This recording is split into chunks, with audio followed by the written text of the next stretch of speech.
Dane, my man, what's up? How you been over there? Great, great. Getting ready for this summer heat to get over with and that fall to come in. So it's been pretty nice and softball's getting ready to start back up. I mean, there's big things on the horizon.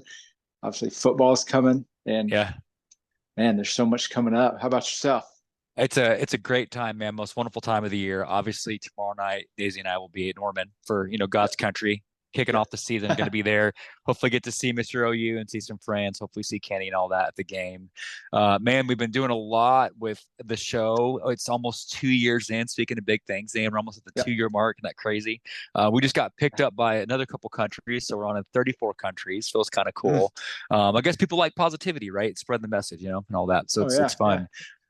Speaking of that marathon stuff, man, this thing that we're doing, it's kind of turned into a marathon of, whether it's athletes, personal speakers, yep, just a marathon of good feeling and like spreading positivity. Some of our yep. buddies, Matt and TJ, or Matt and Jake, they're going to be doing some stuff with the Prairie Fire, which we're going to be a part of. So more to come on that. We'll be covering it. I'll actually be there doing the race. I'll be a Uh-huh. part of Prairie Fire this year. I think Dane might be there for parts of it. I think you said maybe, so it's Yep, gonna be yep, fun.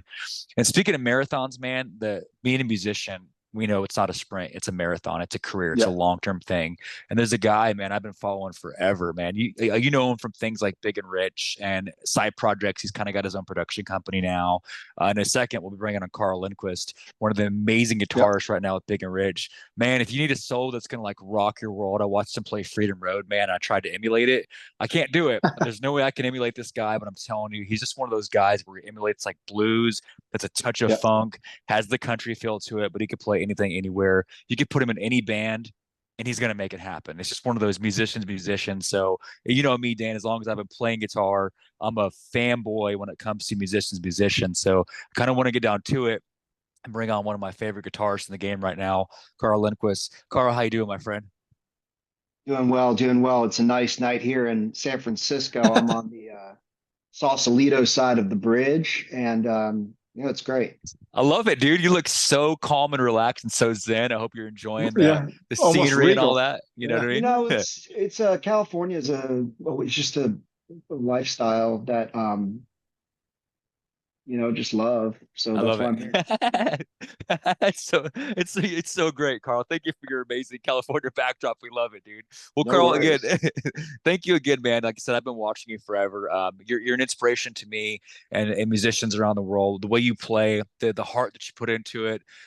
There's something to be said about just playing with your whole heart, man. So I've watched you for a Yep. long time. So we've got some questions we're kind of jump into and present to you. And I'm gonna Mhm. take the lead. We all have those moments, man. Musicians, you at the highest level, like you got. I know you got to recently kind of play in San Antonio with Spurs for the first time, and just the things that you've done in your career. But there's a spot where everybody remembers kind of taking it back. Maybe when you were a teenager, the garage band days, maybe some of the punk band stuff. When did the love for guitar begin for you? Mm. When did Carl begin playing guitar?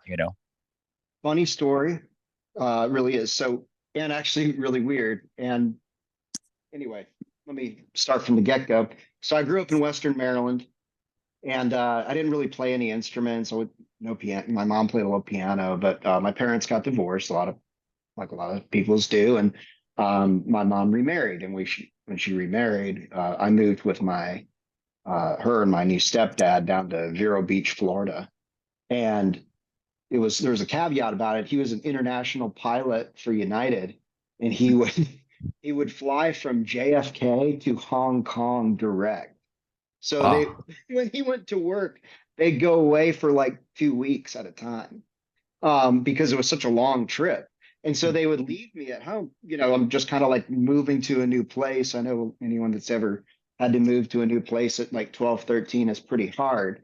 So my stepdad had a room full of guitars, and I just started picking it up and I got into it. And the real reason I got into it was to try and be cool in a new school with people that like didn't know me. And it gave me something to talk about, and kind of gave me an identity when I needed one. I love that, man. A room full of guitars. That just sounds like a cool, that sounds like a cool, muse right there. Yeah. I always ask this bonus question, man. I remember my dad worked a whole summer for it one time, and I was so grateful. My first baby, Dane knows this. My first guitar was a purple 5-string Ibanez Roadstar. It was so freaking slick, man. It's my baby. That's cool. When you got your first one, man, I'm like yours. Your stepdad had yours, but when you know your first baby, what did you get? What kind of guitar was it? I'm curious. You're gonna laugh. So I don't know how we came across this guitar, but it was a Fender Bullet. Have you ever heard of a Fender Bullet? Yes, sir, I have. Yes, So sir. it would be most common now as a Squire, but for some reason we had this Fender Bullet that seemed to be 3/4 of the size of like a regular Stratocaster, but it was kind of the same setup. It was just really weird and small. But like when I was like 13 and 14 years old, I was like, the only way I could start playing with like bar chords and like holding it in a certain way was from this Fender Bullet, and it was so ugly. No one would be proud to play this on stage. It looked horrible. It was like three different kinds of wood that you'd find like on the floor in like a Yeah. regular house, just like not like, and not Plywood. even wood, like not even plywood, like luxury vinyl plank. It looked like three parts of luxury vinyl plank stuck together with a nut, but the neck was, it just was small enough in a way that I was able to start like building muscle memory early on it. So I had like a sexier story about my first instrument, but That's awesome, that man. was it. It was a utility piece, if anything. That's some Kurt Oh yeah. Cobain rock star stuff, dude. There you Like, go. that's some rock star stuff right there, man. I dig it. That's Yeah. actually cooler, kind of grungy, I dig it. Oh Yeah, yeah. yeah, it was totally. And that's when I'm 38. So when Yeah. I was growing up, I was the early 2000s music. And I mean, that was all hitting Yeah, Mm. I love it. There you go, man. The plywood guitar, man. Somewhere out there, you Oh know yeah. what I mean? It's awesome, dude. somewhere. Go ahead, Dave. Whenever you started those days, what were some of the things that you enjoyed playing to, kind of cut your teeth playing the guitar? Hmm. So my stepdad, the reason he had the guitars was he probably more than anything in the world wished that he was a singer, and like, but like not just like a guitar player, like a front man. Like he wanted to be the front man, but he ended up being an international pilot, which is also like being the front man a Yeah. little Yeah. bit. Yeah. So um he had that personality, and then we just played differently. But my stepdad, man, he would have just done anything probably to get to be the star. So he called himself Captain Country, which Yeah. always was funny. And he made a CD, and he had a CD, and I literally think, I'm sorry if I walk away for 2 seconds, No, I you're might have good, a man. photo of Oh this. Man. This is some exclusive, dude. Captain Country. That's Oh, that's cool. yeah. Never before when you seen gems. when you see this, you're gonna understand my pain as a teenager, because Yeah. my stepdad would give these out to everybody when we were traveling. Let me see Oh, oh my gosh, the Golden Gate Bridge let's is go, dude. Look at this. That's Look at awesome, that. man. Look at Captain that hat. Country. That's a 10-gallon hat. I dig it, man. This guy, he's got style for. I dig it, man. when you I'm see, I don't know if you can see it from like a distance where I'm at. I really wish I could make the Golden Gate Bridge go away, but I just don't know the option. dude. That is But cool, anyway, man. it was him in front of like a Cessna or whatever, and it was just kind of funny in that respect. And yeah, I don't Captain know. Country. Is he on Spotify? I'm adding my He playlist, needs dude. to be. That's He's cool, passed away, but maybe I can make that happen. Yeah, man, there you dude. go. In the music business. Oh yeah. That's cool, man. Early influence and all that. Kind of learning to play some of his stuff, Oh man. yeah. Yeah, so The, we were. I'm sorry, I meant to no, answer you're your question. good. Mostly Waylon Jennings, Merle Haggard, Johnny Cash. Yeah. It was traditional stuff, and he was in love with Nashville, Right. Mm. which is how I ended up here in Nashville in the first place. I've got pictures of me at 13 years old, sitting in at Tootsie's in the afternoon. Oh Wow, wow. man. Wow. So, in a weird way, it's like and that used to be a huge part of my life, was playing downtown, guitar gigs and stuff like that. But I don't know, it's just kind of felt like destiny grabbed me and Yeah. Yeah, dude. pushed me that way. It kind of Oh meant to yeah. be, right? Meant to be, right, Yeah. Dan? I Oh, guess. definitely. I mean, from that early days to realize it's something you want to do. Mhm. From Tootsie's to the big arenas that you play now. From that point to now, are there any maybe favorite venues, maybe one or two or three favorite venues that you always look forward to going back to, or maybe one that you haven't gone back to that's been one of your favorites through the years? So I've got a couple like huge ones, and one of them was the Gorge in Washington. Hmm. That was pretty amazing. I've played that one twice. But by far, like the best venue that I ever played, like the most unique thing I got to do is I played Letterman like Wow. 3 months before he retired. Wow. That's Just got cool. in. And the guy I was playing with at the time didn't have a band. It's a complicated situation if I were to go into it, but he had me playing guitar for him because he was only doing acoustic gigs. So there wasn't a full set out band, but he had me as a guitarist at the time. So when we went and did Letterman, they just used the CBS orchestra, Paul Schaefer and the whole band, and just stuck me in that band. So Wow. that kind of gives me one of those like one up things because I've got other friends that have played Letterman, but not all of them got to be like in the house In the band ever. band, yeah, you're in the Wow. Letterman band. That's cool. Okay. Iconic, dude. Let's go, man. And I think about when I listen to your music and your style, because I've watched some of the projects you've done, right? Not just like around it. And I try to kind of consider myself a little bit of a guitar geek, like watching styles and all that. When I watch you play, man, this is honestly what I think of. I hear you. I think of somewhat Helicasters and somewhat Mark Knopfler. Being honest with you, this is what I hear, influence wise, right? That's just the way I see you, the way you're picking. I just watch you, and that's just what I think of automatically. But maybe influence wise, man, like maybe some of those guitarists that you listen to, who's a couple of your influences, on you? Great question. So I remember distinctly in college, I went to Berkeley up in Boston, and there was this band that auditioned me to like just be part of their band. They needed a lead guitar player. And so I went in, and at the time, Hendrix was a big influence to me and Hmm. everything.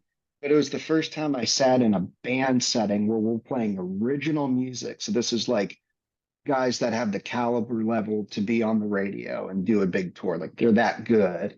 And I'm playing their thing, and I couldn't stylistically play their type of music because it was really aggressive. And so I did the first one. I just wasn't ready yet. I didn't know how to play in that kind of thing. Yeah, right. And it was kind of cool. They were like, you should go listen to this guy that went to our high school in a band called Simon Dawes named Blake Mills. He's like, go listen to him. And they were like defining it as aggressive. They're like, he plays so aggressive.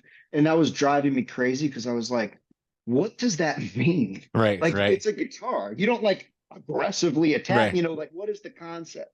And that was ended up being a big influence. During the pandemic, I did a record with we didn't have much to do, and I was my girlfriend at the time, her father is the lead singer for Leonard Skinner, and I was spending time down there, and to I think really to kind of help me out, just because there was no work, they would pay me to produce tracks and demos and stuff like that that they were working on. And we probably did like 20 of those tracks over the lockdown. Really? And Okay. those 20 tracks turned into a gospel release they just put out as the band Van Zant. And I have two songs I wrote on it. Oh, Really? wow. Yeah, I wasn't sure what they would ever do, but it's like that record comes out in November. Oh That's my kind of, goodness. I can't wait for but that, man. We'll plug the heck out of it, dude. Let's go, that'd be man. cool. That's Yeah. But awesome. it like what was cool about that experience in itself is like they're in Leonard Skinner, and his brother, who's the other singer, is one of the original founding members of 38 Special. So I would sit there making music again with them, playing guitar, and they would start using terms like, oh man, that you got to make it mean, make it more mean. And like, how do you explain that to like a guitar student? Like, what do you mean mean? Like, I don't understand. But I had to start learning like some of the ways that Leonard Skinner worked back in the day, because these guys were in it and they were growing up with it and watching their brother's band play for 12 hours a day working, and that's just how they continued to make music. So being able to sit and create stuff and work the Wow. guitar parts with guys that like remember, like grew out of that small thing was really cool too. So then I had a Oh, big wow. appreciation for Southern rock guitar, and I always did, Wow. but it became a lot deeper once you're digging into it with like the guys that do it. That's heritage, man. Like Yeah. you're playing with the greatest of all time, like some of the greats of all time. That's cool. Like you're in that same breath. That's crazy, man. Like you're in the room with them, learning. What a sitting at the feet of a master type thing, right, Dane? You know what I mean? That's Yeah, Oh crazy. yeah. I yeah. So, mean, yeah, nothing better than learning from those who have just have all that knowledge to give, and you're just soaking it in. I mean, there's no Yeah. better people to sit with. Absolutely. wow. Oh no, I've been grateful to have awesome mentors in a lot of different bands I've played Yeah. in, and it's just watching how successful people go about their day and the way they That's Yeah. approach crazy. things is that's like amazing to be able to like see somebody do that on a daily basis. Wow. Oh yeah. Wow. I've learned a lot from really cool Yeah. people. And with with working with obviously Big and Rich, you said the band Van Zant. Are there any going forward to as 2024 presses on, we're coming to the fall and obviously the holiday season. Are there any things? What are the things that are coming up for you? Any different side projects that you're working on, or personal things that you're working on, Yeah, music wise? yeah. So I actually just made like a huge shift, like a massive shift in my life about a month ago. And well, I mean, for like most of my existence in Nashville, I have always been kind of like the go-getter, the one that like goes, we're going to achieve this, or we're going to, make it even greater, or we're going to do this, or I Hmm. want to go on tour. And when we're on tour, I want to be the band that plays really, really good. Like I care a lot, Right. a lot about it, about the industry as a whole, a recording. There's certain practices in recording that I just think are like kind of cheating. Same with live shows and stuff. Like I Hmm. truly care about the product. And for 14 years that I've been here, I think I have struggled to help and make the kind of impact that I wanted to make. So, and that includes like, having we all know really talented people in our lives that we're like, oh man, that person's really talented. But if they could just get it together, right, they would Hmm. take off. They'd be these huge successes, but you can't do it for them. And you can't do it for them, but there's a lot of really great artists that I think are awesome. And I couldn't really help.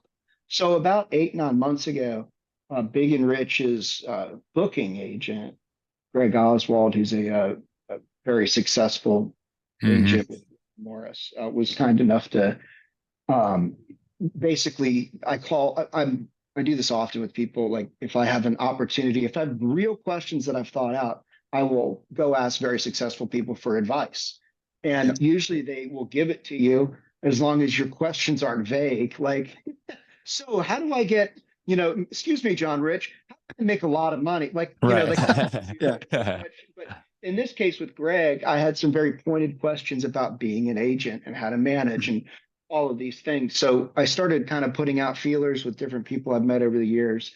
And then I got hired as a booking agent a month ago, which is Yeah. awesome. So now Saw I'm that, man. playing I in mean, Big and Rich Wow. and I'm doing that. And now I'm a booking agent it's an agency here called Kincaid. yeah. It's a smaller boutique one. The representatives, or excuse me, we represent Billing Ball, Lori Morgan, Ray Lynn, Jared Neiman, like a lot of people that are That's great, awesome, and also man. people that have, I've Wow. kind of watched in town come up too, because I used to play a lot of shows with Jared Neiman on the bill.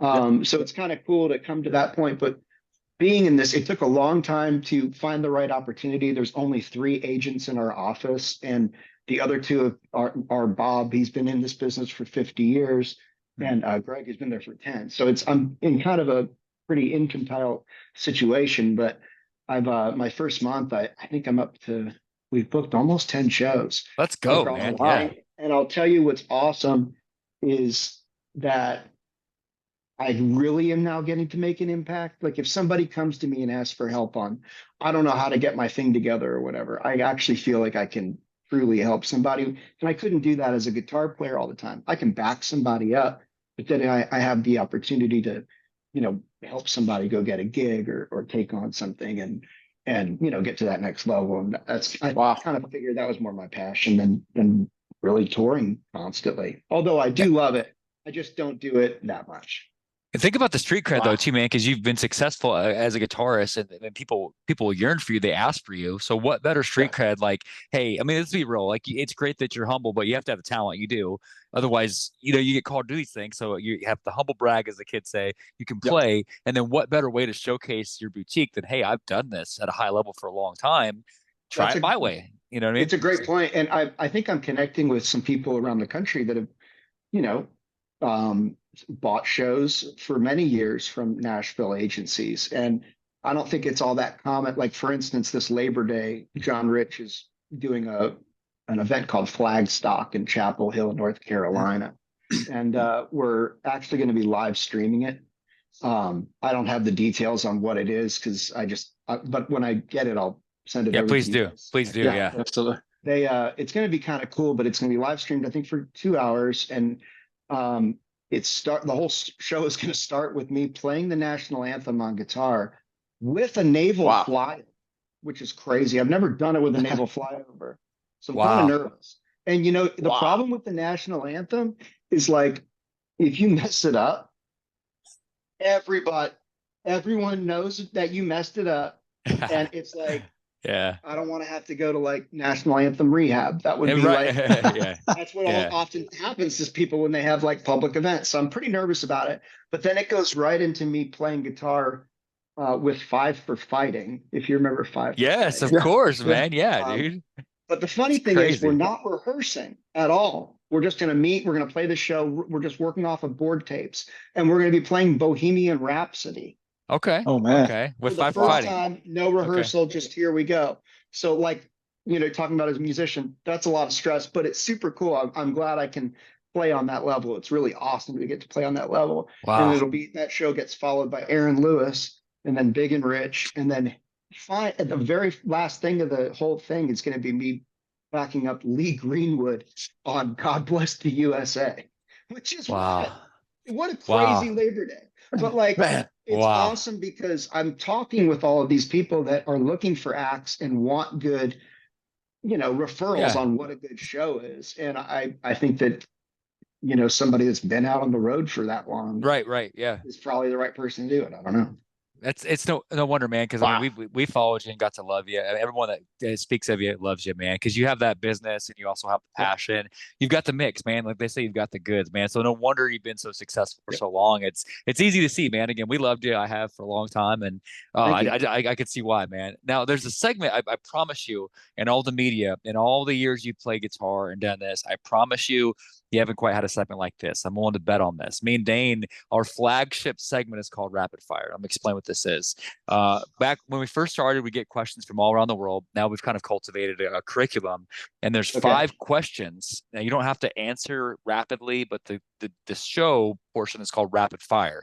What this is, we're going to present 5 questions to you. You can pick one answer or the other. It's more about your personality. So there's no Okay. wrong answer. And now me and Dana, we're betting on what we think you're going to say. We think we know what you're going to say, almost like a family feud. And whoever gets closer to picking your bets, I get lunch because I'm going to win, provided by the loser, or so forth, right? You get the idea, right? So winner gets lunch provided by the loser. It's pretty legit. Okay. So during this segment, you can go back in time. Celebrities can come back to life. It's just kind of a what if kind of a thing to pick your brain personality wise. Okay. So, Okay. so here we go. So you are Carl at the age of 38, but we're the guitarist that you're known for. During these questions, you're transplanting back in time. You get it, right? So first one. Okay. So you get called back. You get called back into the 80s. They're calling you back. Say, hey, this amazing stud musician, one of the best of all time, calls you up by the name of Prince. No big deal. Calls you up. Hey, Carl, I want you to cut the solo and the melody line for one of these 2 tracks for me. He plays them both, and you get to decide. You can drop the guitar parts for Raspberry Beret, or you can drop the guitar parts for When Doves Cry. You get to decide.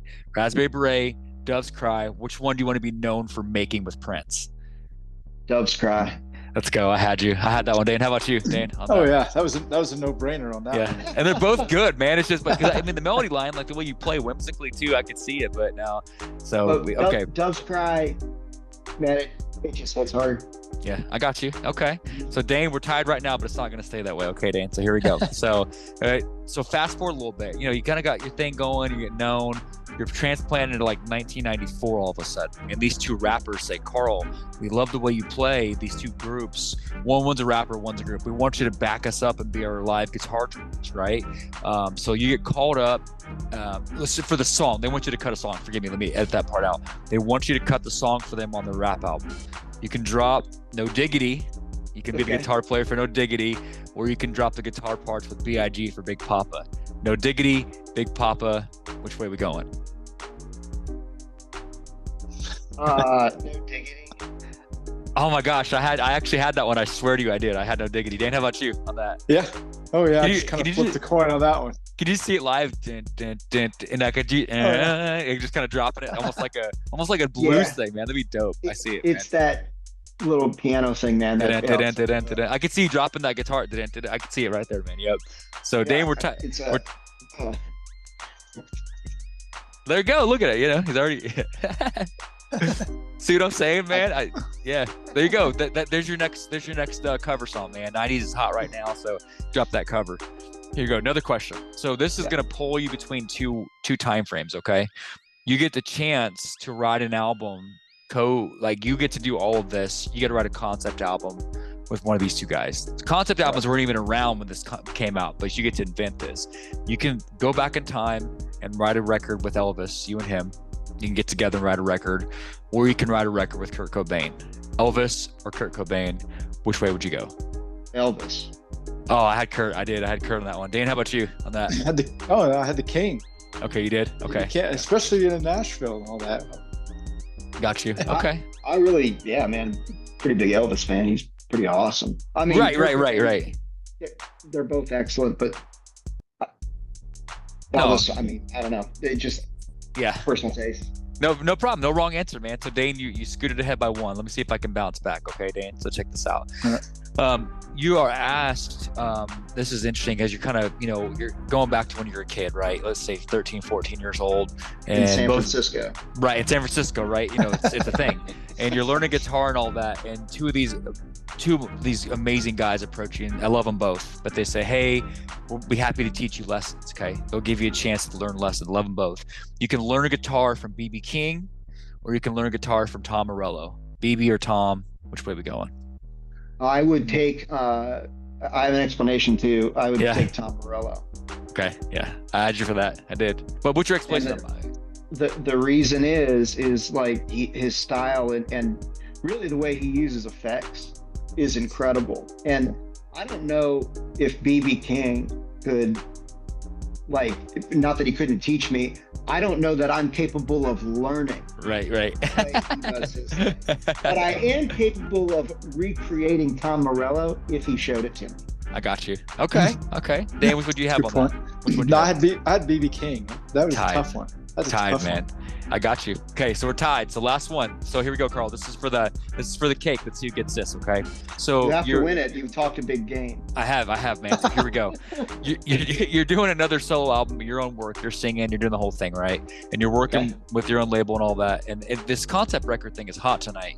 They want you to make an entire album, personal collection of songs from your tortured heart and soul about these two topics. You can make a concept record about hockey or about gardening tools. Hockey or gardening tools. Which one are you going with for this concept record? I think the problem is like, I love this question so much. I don't want to answer it wrong for myself. Like I'm hearing titles in my head like You Claw My Heart, if it's a gardening one, or I'll tell you, here's the thing. If you're writing like a Heartbreaks album, then I mean hockey's pretty good. You're taking a lot of hits. Yeah. Okay. Yeah. Or you can dig deep into like there's a lot of face-offs. I love it. And then there's of course the chance of a hat trick, but you just got to see how things go. I love that. Look at this. So are you leaning toward hockey or are you going gardening? Which one are you going? I think I'm going hockey. Man. Yeah. I actually I had gardening, man, because I was thinking like you're digging deep and you're pulling from your roots and you're laying back the soil of your emotions. Oh yeah. That's where I was going. Honestly, you're right. Absolutely, logically, completely right. I just feel like no one's tried the hockey angle yet. Let's And go. people have definitely made some like, I'm Gardening. growing and replanting my roots in the better soil because I got away from this dude and now I'm in the good soil and I'm I love growing. it. But like no one has talked about Face no awesome. no one has talked about 5 for fighting in a while until I That's brought true. it up on this podcast. Yeah, there you go. That's I true, man. believe is a hockey reference. Am I right? It is. Yeah. Oh yeah, It is, man. That's yeah, awesome. and there goes some collaboration too. Man, The song you could get be- built in, man. the There you go. Song could be their namesake there. There Yeah, you go. that's cool, man. Well, I had gardening, so Dane, we ended up tying, man. So all Yeah. that big game I talked to, we tied, Carl. So Dane's off the hook tonight, man. We're both off the hook. So hopefully that's something a little different, Carl. That's a segment we call Rapid Fire. Hope you had a good time with that segment, man. I appreciate you on that part. I really liked it. Yeah. Awesome, awesome. Here's Dane for the last part. So On this last segment, Carl, we call it open mic. We open up the floor to our guests to maybe talk to some of those younger viewers and listeners that are kind of on their own path, to great things, whether it's sports, music, whatever their, path leads in life. Are there maybe some philosophies or mantra that you've kind of carried with you to through your road that you can maybe leave to some of our younger listeners and viewers to help on their path? Sure. Boy, that's probably have a lot to say about that. In particular, I was meeting with somebody today about helping them in their artist business as an artist. And I remember using the term or the saying, treat it like a business, it'll pay you like a business. Treat it like a hobby and it'll pay you like a hobby. And it's the same thing. You can say pay, remove the word pay and switch it for something else, but it's anything. If you're in sports, I mean, if you treat it seriously, you're going to get serious results.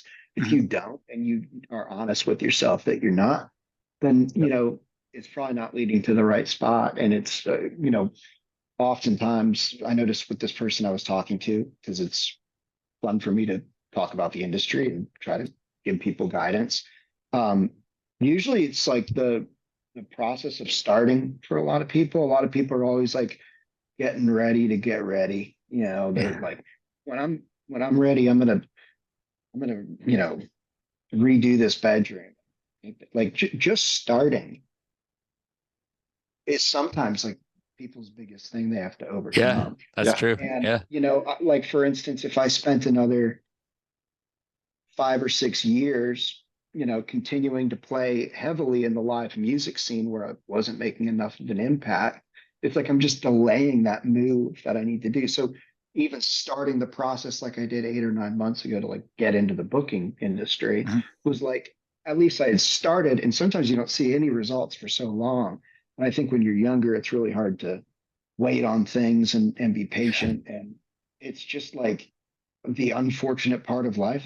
Sometimes things take some time to happen, but they're worth it. But you got to Worth the start. wait. You got to start to even get to anywhere. That's good, man. It's like Wow. anything that's worth it is worth the wait, man. And I like what you said about kind of like getting ready to get ready, because we'll see that Dane and I, whether it's from the coaching thing or musicians or different fields and all that. It's like, oh, I just got to master this before I do it, instead of like learning along the way and in the journey. I'm sure you remember those times, man, before you really kind of did what you're doing now. You probably had those. Maybe not everybody showed up like you wanted to at clubs or venues, and to where it's turned into now you had to cut your teeth, right? Learn some growing pains. Is that fair to say? Oh, 100%. I mean, you have to, when you're failing, not that anyone's ever failing, but you just, that this is a cliche saying, but fail forward.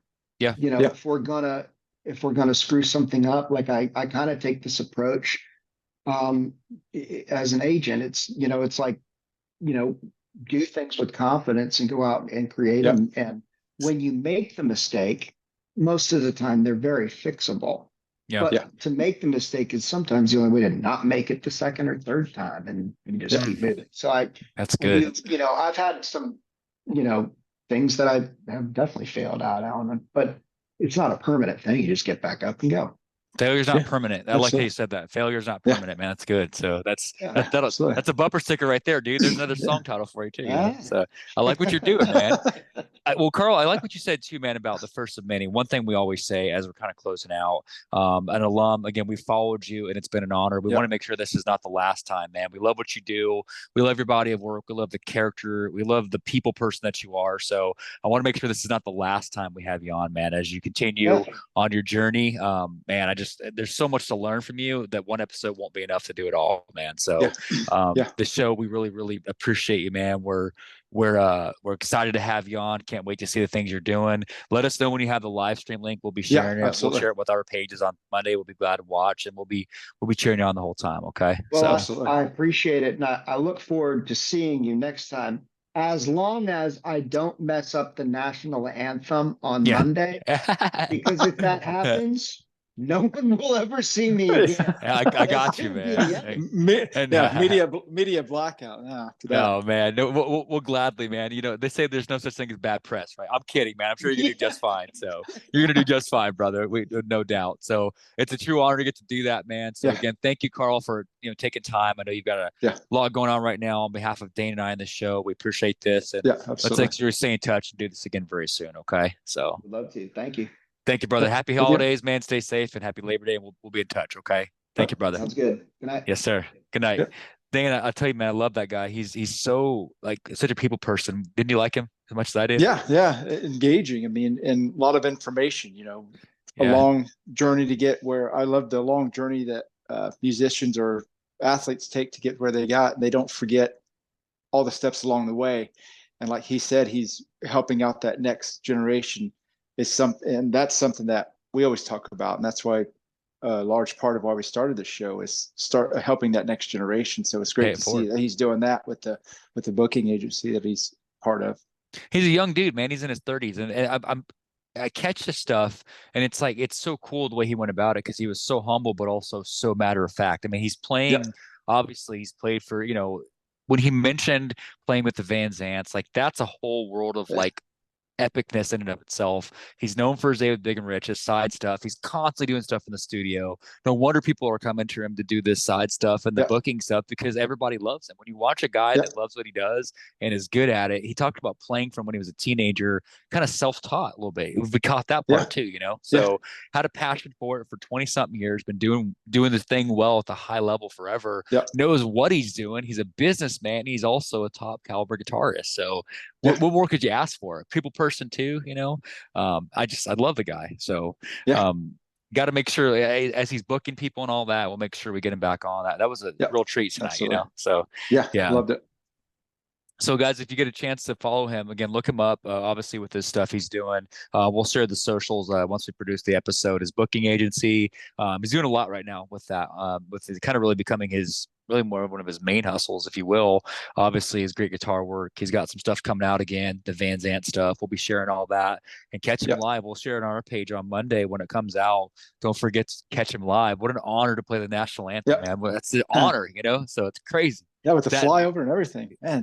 All that's out. like that's the pinnacle right there. I mean, that in and of itself is just legit. Yeah. So I could go on for days about that. But man, so Dane and Josh, of course, we'll have some stuff next week. So Dane, I got word it's official.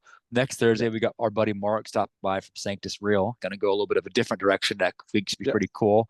Got lots of sports this fall. Got a lot of stuff going on. Don't go anywhere because we're just ramping up. We got shows booked for the end of the year, so it's going to be a great time. If we don't see all of you before Monday, happy Labor Day. Be safe. Have a good time with your family. Don't forget, as always, that we love you. And Dane, Thank you for listening.